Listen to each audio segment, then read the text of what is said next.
कि ऐसा था कि बहुत दिन से हम देख तो रहे थे, बड़ी बड़ी बातें करना और कोई रिजल्ट नहीं देना।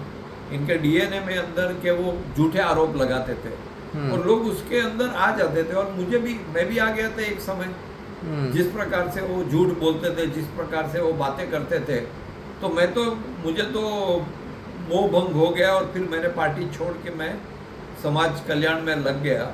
लेकिन पूरा दिल्ली को फंसाया हुआ था, कोई काम नहीं किया, न रोड पे काम किया, न यमुना में किया, न कचरे के ढेर पे किया, न कोई काम नहीं किया, सिर्फ बातें करके एलजी को गाली देना, सरकार को गाली देना, इस तरह से सरकार चल रही थी। तो कहीं ना कहीं लोगों को ये समझ में आने लगा कि ये सब झूठ मूठ का जो बनाया हुआ है, ये जो पूरा स्ट्रक्चर, ये खुल गया। और मुझे सबसे बड़ा दुख ये है कि जिस आदमी ने इस देश के युवाओं के साथ गद्दारी की थी, झूठा मूठा आंदोलन पैदा करके सबको बहुत बड़े बड़े सपने दिखाए थे, उससे लोग बहक गए थे। आज मुझे लगा कि आज लोगों की जैसे आँख खुली है और जो झूठ का पूरा पालंदा बना था वो टूट गया है। मुझे तो अभी ये लग रहा है कि मेरे से बड़ा कोई बेवकूफ़ नहीं है। कितने साल तक मैं उसकी बातों के अंदर, उसकी गोल मटोल चीज़ों के अंदर, झूठे वादों के अंदर फंसा रहा। फिर भी मैं 2015 में मेरी आँख खुल गई, लोगों को और थोड़ा समय लग गया, लेकिन मुझे नहीं लगता कि अब वापस ये आ सकता है। नहीं, पहले आप ये देखिए 2015 का चुनाव में जब मैं जाता था कैंपेनिंग करने, तो लोगों को बहुत उसके अंदर गुस्सा था, नफरत थी कांग्रेस के विरुद्ध, उसके चलते 67 सीट जीती। अब मैं दिल्ली में गया था इस बार, सब मैं भी ग्राउंड के ऊपर काफ़ी, वो जो गुस्सा था कांग्रेस के विरुद्ध, अब इस बार मुझे आम आदमी पार्टी के विरुद्ध दिखा। और ये जो गुस्सा था, ये गुस्सा हमें आज के रिजल्ट में दिख रहा है।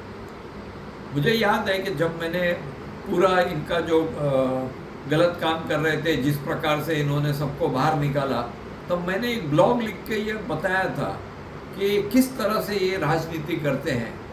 तब मैं जब जा रहा था तो मुझे मनीष सिसोदिया ने रोक दिया और मुझे बहुत ही हंसते हुए, हंसता नहीं, वो स्नीयरिंग बोलते हैं ना, ऐसा मुंह बना के बोलते हैं। कुछ लोग ऐसे होते हैं जो इतिहास बनाते हैं और कुछ लोग ऐसे होते हैं जो इतिहास लिखते हैं। मुझे आज मनीष सिसोदिया को याद दिलाना है कि ये इतिहास जो तुमने लिखा है, इससे देश का कितना गड़बड़ हुआ है, कितना बुरा हुआ है। इसको याद कीजिए कि ये जो पूरी झूठ की राजनीति, सबके ऊपर झूठे आक्षेप करना, बड़ी बड़ी झूठ बोलना, ये जो है इस देश के जनता के साथ बहुत बड़ा धोखा हुआ है। और 10 साल, जो 11 साल इन्होंने जो राज किया, उसमें आज जनता को आँख खुली है और उसने उसका जवाब दिया है। मैं तो, मेरी पार्टी है ना, शुरू जब फॉर्मेशन में तो फाउंडर मेंबर हूँ, मैं हमेशा इसका जस्टिफिकेशन देता है, नहीं पॉलिटिक्स में कुछ करना पड़ता है, कहीं करप्शन करना पड़ता है। ये सब बोलते बोलते जब शीश महल आया ना, तब मेरी बोलती बंद हो गई। क्या बोलूँ, इसका कोई जस्टिफिकेशन हो सकता है क्या?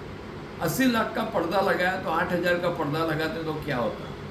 जिस प्रकार से इन्होंने खुद की सब संपत्ति इकट्ठा की है, जिस प्रकार से इन्होंने सब कुछ किया है, अब इसका उनको भुगतान करना पड़ेगा।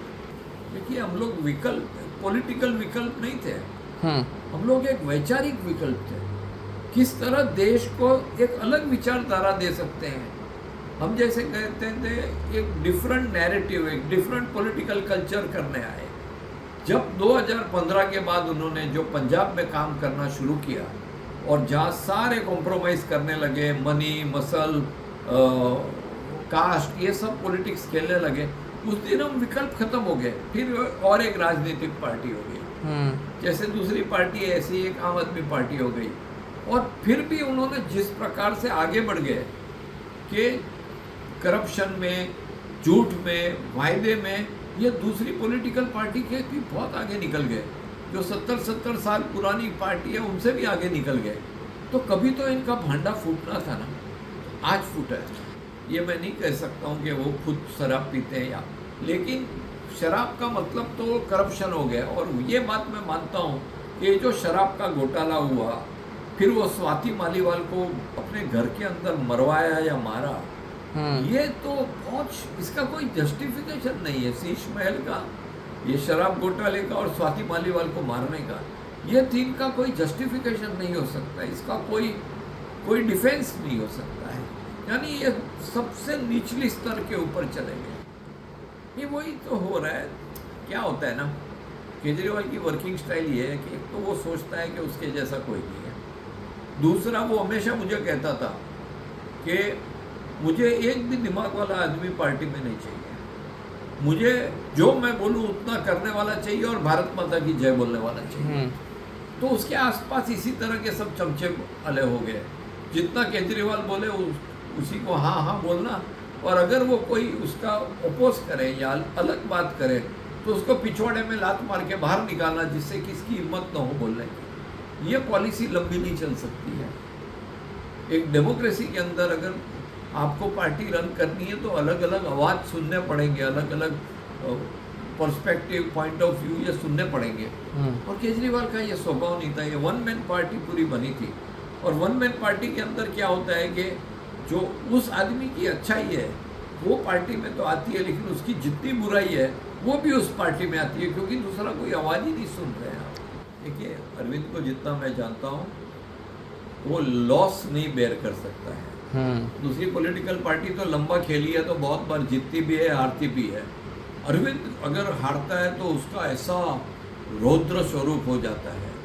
और अभी जो मैं उस दिन जाके कहीं मिला था सीनियर अफसर से, तो इतनी फाइल है अरविंद के विरुद्ध करप्शन की, ये तो अभी एक ही निकली है, अब ये भी निकलेगी। कल उसने वो जो झूठ बोला कि 16 का हमारे एमएलए को 15-15 करोड़ ऑफर किया, फिर कल जाके छुप गया था। अब तो एक के बाद एक फाइल निकलेगी। अब वो खुद भी हारा हुआ है, उसकी पार्टी भी हारी हुई है, एक भी नेता बचा नहीं है।